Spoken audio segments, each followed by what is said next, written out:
आपको पता है आपकी लाइफ की आशीष यहोवा की ओर से दिए हुए अनुग्रह पर निर्भर है, ना कि दूसरों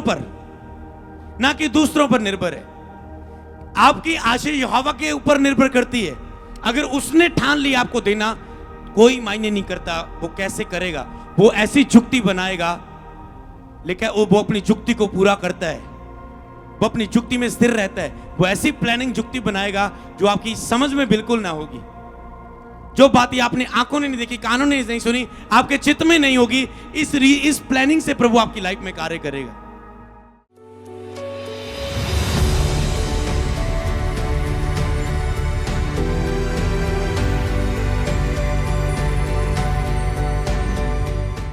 तो आओ हम उसकी ओर बढ़ें। यशायाह की किताब निकालेंगे, उसका 49, उसकी 1 से लेकर 7 तक, 49 की 1 से 7 को हम पढ़ेंगे। हे दीपो मेरी ओर कान लगाओ सुनो, हे दूर दूर के राज्यों के लोगों ध्यान लगाकर मेरी सुनो। यहोवा ने गर्भ ही में से मुझे बुलाया, जब मैं माता के पेट में था तब भी उसने मेरा नाम बताया। मैं आपको बताता हूं प्रभु आपको कितना जानता है। आप कहते हैं प्रभु मुझे जानता है, इसलिए वो आपके लिए भविष्यवाणियां करता है और आपको भविष्यवाणियों की तरह ब्लेस करता है। वो कहता है जब तू मां के गर्भ में भी था तभी उसने मेरा नाम बताया, तब भी उसने आपका नाम लेकर बता दिया कि ये इसका नाम अमृत है। तब भी उसने आपको नाम लेकर चुन लिया। जब आप मां के गर्भ में थे तभी से वो आपको जानता है। हालेलुया। अब जो आपको इतना जानता है कि आप कब क्या करने वाले, जहां से उठ के आप क्या करने वाले हो, कहां जाने वाले हो, क्या आपसे होने वाला है, वो आपके बारे में इतना जानता है। आपके मन में क्या चल रहा है, क्या पैदा होने वाला है। शैतान ने सोचा ही था कि मैं परमेश्वर के तुल्य हो जाऊं, मैं ये करूं। परमेश्वर ने मन की बातों को जान लिया। तो वो क्या कह रहा है, ऐसा सामर्थ्य परमेश्वर है। उसने मेरी मुंह की चौकी तलवार के समान बनाया और अपने हाथ की आड़ में उसे छिपा रखा। उसने मुझको चमकीला तीर बनाकर अपने तरकश में गुप्त रखा। अब 3 आयत ध्यान से सुने। और मुझसे कहा तू मेरा दास इज़राइल है, मैं तुझ में अपनी महिमा प्रकट करूंगा। यीशु के सामर्थी नाम में प्रभु आप में अपनी महिमा प्रकट करने जा रहे हैं, यीशु के सामर्थी नाम में। तब मैंने कहा मैंने तो व्यर्थ परिश्रम किया, मैंने व्यर्थ ही अपना बल खो दिया है, तो भी निश्चय मेरा न्याय यहोवा के पास है। लास्ट लाइन करना है इसे आपने। मेरे परिश्रम का फल मेरे परमेश्वर के हाथ में है। मेरे परिश्रम का फल मेरे परमेश्वर के हाथ में है। बोलो मेरी मेहनत का फल परमेश्वर के हाथ में है। बोलो मेरी मेहनत का फल परमेश्वर के हाथ में है। आपने जो मेहनत की है, आपने जो परिश्रम किया है, आपने जो प्रार्थना की है, आपने जो रोजे रखे हैं, आपने जो मसीह में बोया है, आपने जो लोगों को सुसमाचार सुनाया है, आपने जो घुटने टेक के लोगों के लिए, दुखियों के लिए प्रार्थना की है, आपने जो दूसरों की सहायता की है, आपने जो मसीह में मेहनत की है, कहता है मेरी परिश्रम का फल परमेश्वर के हाथ में है। बताओ आपकी मेहनत का फल किसके हाथ में है? ऊंची आवाज के साथ, परमेश्वर के हाथ में। आपकी जो मेहनत है मसीह में, आपको जो प्रतिफल मिलना है, किससे मिलना है? परमेश्वर की उपस्थिति में, परमेश्वर से मिलना है, किसी इंसान से नहीं। इसका मतलब कोई मायने नहीं करता आपकी जॉब कहां है, कितने लोगों का टेस्ट हो रहा है, 100 में 5 को जॉब मिलनी है, 100 में 2 को सिलेक्ट होना है।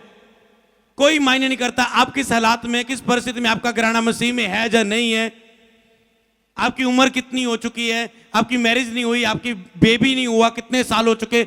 हालात इधर उधर कुछ भी मायने नहीं करता, क्योंकि आपका परिश्रम परमेश्वर की ओर से मिलना है। और परमेश्वर को काम करने में कोई बैरियर नहीं है, कोई रुकावट नहीं है परमेश्वर के काम में। प्रार्थना व्यर्थ नहीं है, दिखाया गया विश्वास, अड़े और खड़े रहना दिखाया गया, ये व्यर्थ नहीं है, क्योंकि आपका परिश्रम उसके हाथ में है। अब मैं आपको बताता हूं ये वचन मैं आपको क्यों दे रहा हूं। आपने लाइन कर लिया इसे कि वो आपको अपनी महिमा दिखाने जा रहा है, और दूसरी बात कि आपका परिश्रम परमेश्वर के हाथ में, आपकी मेहनत का फल परमेश्वर के हाथ में, किसी इंसान के हाथ में नहीं। पर प्रॉब्लम क्या है, लोगों को लगता है मेरा जी बॉस नहीं अच्छा इसलिए मेरी सैलरी नहीं वध रही, साडी भूआ ने साडे ते जादू टूना किया इसलिए असीं वध नहीं पा रहे, साडे पड़ोसी ने साडे ने ये किया है, मैं बहुत अच्छी पढ़ती थी पर एक और लड़की मुझसे ज्यादा होशियार थी, वो क्लास में आगे एडमिशन ले ली, अब मैं मॉनिटर नहीं रही, बोझ मुझसे आगे। कुछ भी रख लो, मेरा बिजनेस था, इसका बिजनेस साइड सेम किसी ने खोल लिया, अब मेरा बिजनेस में प्रॉब्लम है। कुछ समय की आपके लिए परीक्षा हो सकती है, गॉड टाइम हो सकता है, परख हो सकती है, कुछ भी हो सकता है, पर आपको उसका रिजल्ट मिलना ही मिलना है यीशु के नाम में। मेहनत का फल आपको मिलना ही मिलना है, मसीह में आपको आशीषित होना ही होना है प्रभु यीशु के नाम में। चाहे लड़की है चाहे लड़का, कहे घर से निकाल दो। क्यों? क्योंकि परमेश्वर ने अगर उसे काम किया, उसके जीवन में पकड़ा है, तो कोई हालात उसे रोक नहीं सकता। वो अपने आप को भी नहीं रोक सकता परमेश्वर के लिए। अगर प्रभु यीशु मसीह ने मुझे, जो कपड़े वाले शोरूम में पोछा लगाता था, मुझे अपनी सेवा के लिए चुनना था, उस दुख में से निकालकर, कष्ट में से, गरीबी से निकालकर, तो उसने मुझे चुनना ही था। चाहे मैं जितना मर्जी भाग लिया, जितना मैंने सोचा, पर उसने वो काम मेरे जीवन में पूरा ही किया। लेकिन जिसने शुभ काम आरंभ किया वो पूरा करेगा यीशु नाम में। हालेलुया। तो अगर आपकी आशीष परमेश्वर ने देनी है तो कोई रोक नहीं सकता। इसलिए अपना भरोसा वृक्षों के पास ना रखो, परमेश्वर पर रखो। प्रार्थना में जाओ, जब कोई भी प्रॉब्लम आए, पैसे की गटी आए, चिंता आए, परेशानी आए, दुख आए, बीमारी आए, आप भागते हो बाबुओं के पास, चेलों के पास, डॉक्टरों के पास, लोगों से हेल्प मांगने के लिए, मदद मांगने के लिए, इधर उधर, इसको फोन लगा, उसको फोन लगा। आपकी सहायता परमेश्वर की ओर से है। केवल उपस्थिति में जाओ। जब उपस्थिति आपकी लाइफ में, हजूरी परमेश्वर की आएगी, तो परमेश्वर ने जब आपको ठान लिया मैंने इसको देना है, तो कोई रोक नहीं सकता। मैं कहता हूं अगर परमेश्वर ने एक व्यक्ति को ब्लेस करना है, कंपनी के रूल चेंज हो जाएंगे, गवर्नमेंट्स के रूल चेंज हो जाएंगे, सरकारें बदल जाएगी, सब कुछ। अगर एक प्रभु ने एक व्यक्ति के जीवन में कार्य करना है, उसका चाहे एक फैमिली मेंबर बड़ा विरोधी है, प्रभु उसे बदल देगा। जो घराना मसीह में नहीं, उससे प्रभु ला देगा। अगर आपकी लाइफ में आपको उसने ब्लेस करना है, आपकी प्रेयर सुननी है, वो किसी की लाइफ में कुछ भी कर देगा, पर वो भला करेगा। बुरी बात से परमेश्वर कभी दुनिया में मेरा काम नहीं करता, क्योंकि वो सच्चा और जीवता और पवित्र परमेश्वर है। हालेलुया। इसलिए उसने अच्छाई के द्वारा हर काम को प्रकट करना होता है। इसलिए आपकी लाइफ में कुछ टाइम लगता है। कहता है कोई रुकावट नहीं, यहोवा के लिए कोई रुकावट नहीं। तो इसलिए आप कभी भी, आपके सामने कभी कोई हालात आए, ओ जी मेरी बड़ी बढ़िया चर्च चल रही थी, मेरी चर्च के साथ किसी ने दूसरी चर्च खोल ली और मेरी चर्च के लोग सारे उधर चले गए। बंदा कोई कारण नहीं है, कोई बंदा कारण नहीं, कोई रिश्तेदार आपका कारण नहीं है। आज लोग कहेंगे मेरे रिश्तेदार के कारण ये हुआ, इसके कारण ये हुआ, उसके कारण जो वो हुआ। अविश्वास दिखा रहे हो परमेश्वर के सामने, आप परमेश्वर के ऊपर शक कर रहे हो, उसकी सामर्थ पर अविश्वास बोल रहे हो, आप परमेश्वर को इनकार कर रहे हो। जब आप ऐसा बोलते हो कि उसने किया, आपको तो ऐसा बोलना चाहिए, अगर ये हवा मेरी और है, कोई मायने नहीं करता विरोधी मेरा कौन है, कौन क्या कर रहा है, कौन कैसी जुक्ति बना रहा है, कौन कैसे जादू टोना कर रहा है, कौन कितने लाख में मेरे ऊपर जादू टोना करवा रहा है, कोई मायने नहीं करता। अगर ये हवा मेरे और है तो मेरा विरोधी कौन हो सकता है? कोई चीज उसके प्रेम से मुझे अलग नहीं कर सकती, ना जीवन, ना मृत्यु, ना वर्तमान, ना भविष्य, ना ऊंचाई, ना गहराई। कोई चीज आपको परमेश्वर की उस योजना को पूरा होने से अलग नहीं कर सकती।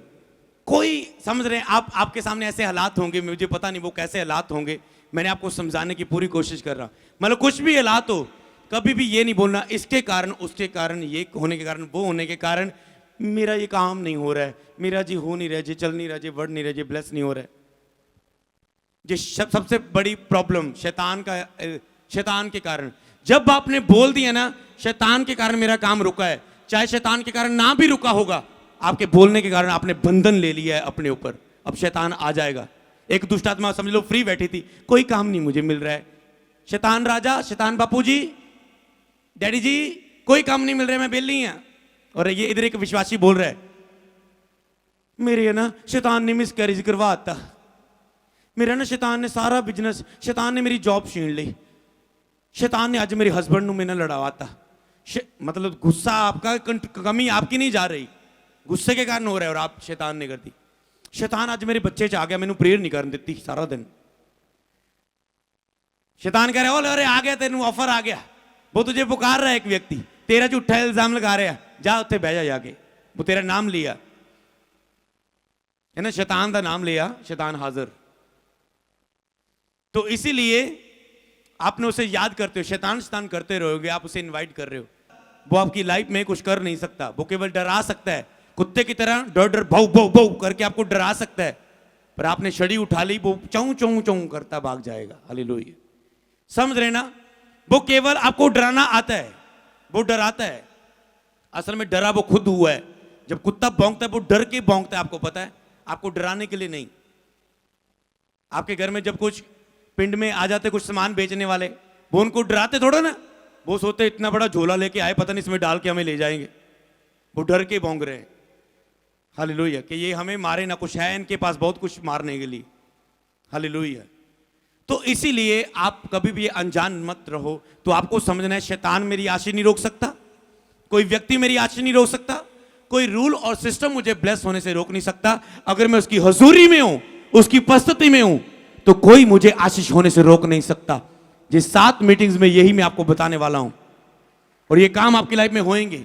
वो अगर ठान लेगा कि मैं तुझे आशीष करता हूं, तो कोई रोक नहीं सकता यीशु मसीह के नाम में। हालेलुया।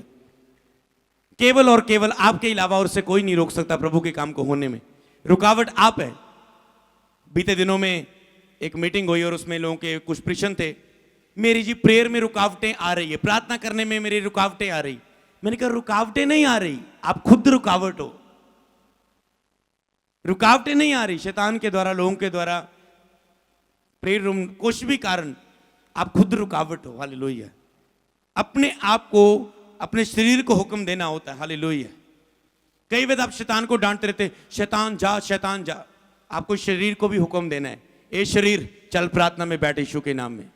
अगर मैं आत्मा के अनुसार चलूंगा तो शरीर की इच्छाओं को किसी रीति से पूरा नहीं कर पाऊंगा। मैं आत्मा के अनुसार चलूंगा, शरीर की इच्छा पूरी ना होगी। मैं आत्मा के अनुसार बोलता हूं, ए शरीर तेरी इच्छा पूरी नहीं होगी, आज तू ज्यादा सोएगा नहीं यीशु के सामर्थ्य नाम में। ए शरीर में आत्मा के अनुसार चल के तुझे हुक्म देता हूं, आज से तू प्रार्थना में इधर उधर नहीं सोचेगा, कुछ भी सोचेगा। ए शरीर मैं तुझे हुक्म देता हूं, मैं हुक्म देता हूं, कोई विचार गंदा नहीं तेरे अंदर आएगा। हे शरीर मैं तुझे हुक्म देता हूं, आज रात को 2 घंटे प्रार्थना करनी है। हे शरीर मैं तुझे हुक्म देता हूं, प्रार्थना के बाद आज तुझे आधा घंटा बाइबल पढ़नी है। शरीर को कमांड करो। आपका शरीर रुकावटें के कारण बनता है। तो आप समझ गए ना, अगर प्रभु आपको ब्लेस करना चाहे तो कोई नहीं रोक सकता। प्रभु कब ठानता है आपको ब्लेस करने के लिए? जब आप उसे प्रसन्न करते हो, प्यार अपना साबित करके, अपनी भूख प्यास अभिलाषा मूल्य चुकाना, मरना साबित करके, अपने आप के लिए अपनी इच्छाओं को मारना। अगर आपके प्रेम को आपने साबित किया प्रभु को, लेकिन जो लोग परमेश्वर से प्रेम करते हैं उनके लिए सब बातें मिलकर भलाई को पैदा करती है। अगर आप प्रभु से प्रेम करते हो तो कोई मायने नहीं करता कि आपकी रुकावट कौन सी है, आपको बस ब्लेस होना है। अंगीकार करो इन 3 वचनों की तरफ। बोलो सर्वशक्तिमान परमेश्वर, घुटनों पे आके बोलो सर्वशक्तिमान परमेश्वर, मेरी सहायता आप ही की ओर से है। बोलो मेरी सहायता आप ही की ओर से है। बोलो मेरे परिश्रम का फल यहोवा के हाथ में है, मेरी आशीष यहोवा के हाथ में है। और आज से मैं फैसला करता हूं उसकी उपस्थिति में जाने का। मेरा चमत्कार मेरे प्रेयर रूम में, मेरे घुटनों की प्रार्थना में, बोलो आज से मैं फैसला करता हूं उसकी उपस्थिति में बढ़ने का, उसकी हजूरी में बिताने का टाइम। बोलो दूसरे वचन के अनुसार, बोलो अगर ये जॉब मुझे परमेश्वर ने दी है तो कोई इसे छीन नहीं सकता। बोलो अगर ये बिजनेस परमेश्वर की ओर से मेरी ब्लेसिंग है तो कोई इसे छीन नहीं सकता। चाहे रुकावटें कितनी आए, अटैक कितने भी हो, बोलो अगर परमेश्वर की ओर से ये तो कोई रोक नहीं सकता इसे। बोलो अगर ये मेरा बच्चा बेबी ब्लेसिंग यहोवा ने दी है तो चाहे जो हॉस्पिटल में आज मेरा बच्चा, बोलो इसे कोई मार नहीं सकता, क्योंकि यहोवा ने अगर दिया उसे मरने के लिए नहीं दिया, बीमार रहने के लिए नहीं दिया। बोलो बोलो बोलो बोलो अगर यहोवा की भविष्यवाणी है कि मैं उसकी सेवा को करूंगा तो मैं जीऊंगा और सेवा करूंगा। कोई बीमारी, कोई तकलीफ, कोई मेरी कमियां कमजोरियां मुझे रोक ना पाएंगी। कोई पाप मेरे जिन में खड़ा नहीं रह पाएगा। बोलो यहोवा का वचन मेरे जिन में पूरा होगा। बोलो जो मैंने शुरू किया अपनी लाइफ में, जो बोलो अगर ये रिश्ता यहोवा की मर्जी से हुआ है, कोई डिवोर्स नहीं होगा, कोई डिवोर्स नहीं होगा। अंगीकार के साथ ले लो अपने चमत्कार को। जो बोलो अगर रिश्ते की बात अगर ये परमेश्वर की ओर से तो जे आगे तक पूरी होगी, जे कंप्लीट होगी। अगर ये मेरी सेवकाई यहोवा की ओर से खड़ी की है तो कोई हालात परिस्थिति घटी इसे रोक नहीं सकती। बोलो मैं आ रहा हूं प्रभु तेरी उपस्थिति को खोजने के लिए, आज रात को प्रार्थना में बैठने के लिए, तुझे खोजने के लिए मैं आ रहा हूं परमेश्वर। प्रभु यीशु मसीह के नाम में मांगते बोले आमीन, आमीन, आमीन।